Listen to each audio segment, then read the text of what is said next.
નમસ્કાર મિત્રો, સ્વાગત છે તમારું MT વીરવાઈ યુટ્યુબ ચેનલમાં। મેલડી માતાજીની શૌર્યમય કહાની। એક વખતની વાત છે, ગુજરાતના એક ખૂણેથી દૂર આવેલા મઢાળ ગામમાં લોકો મેલડી માતાજીની ભક્તિથી જીવન જીવતા હતા। ગામ મધ્યે એક પ્રાચીન મેલડી માતાનું મંદિર હતું। ભક્તો દરરોજ ધૂન, ગરબા અને પ્રસાદથી માતાની સેવા કરતા। તે ગામમાં રઘુ નામનો ગરીબ ખેત મજૂર હતો। તે માતાજીનો અનન્ય ભક્ત હતો। રોજ સવારે ઉઠીને તે પહેલા મંદિર જતો, ચોખા ચઢાવતો અને પછી ખેતરમાં કામ કરવા જતો।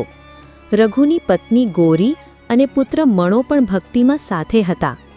એક રાત્રે ગામમાં દુષ્કાળ પડ્યો। ચારે બાજુ દુઃખ અને હાહાકાર। પશુઓ મરી ગયા, ખેતરો સુકાયા, લોકો ઉપવાસ કરવા લાગ્યા। લોકોની આશા હવે માત્ર મેલડી માતાજી ઉપર હતી। આખું ગામ મંદિર ભેગું થયું, ભજન શરૂ થયું અને રાતભર કન્ટિન્યુઅસલી ગરબા ચાલ્યો। તેમજ મધરાતે એક પ્રકાશ ચલક્યો। મંદિરના વિમાન પરથી ઝગમગતો પ્રકાશ ઉતરીને ધરતી પર આવ્યો। બધા ભયભીત પણ ભક્તિ ભર્યા હતા।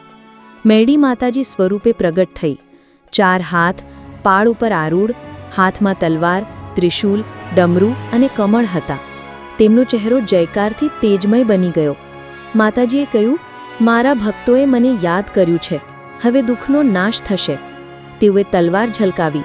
ગામની બાજુના જંગલમાં છુપાયેલા લૂંટારાઓ પર અજ્ઞાત બળથી પ્રહાર થયો। લૂંટારાઓ લોહીલુહાન થઈ ગયા। કોઈ ફરાર થયો નહીં। અગાઉથી વરસાદ પડવા લાગ્યો। મેલડી માતાના આશીર્વાદથી ખેતરો લીલાછમ થઈ ગયા। પશુઓ તંદુરસ્ત થયા। રઘુના ઘરમાં પ્રસાદની જેમ સમૃદ્ધિ આવી। માતાજીનો આ અદ્ભુત ચમત્કાર ગામે ગામ પ્રસિદ્ધ થયો।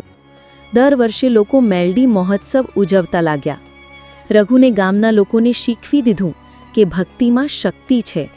આજે પણ રઘુના વંશજો એ મંદિરમાં દીવો ધપાવે છે। માતાજીની આરતી।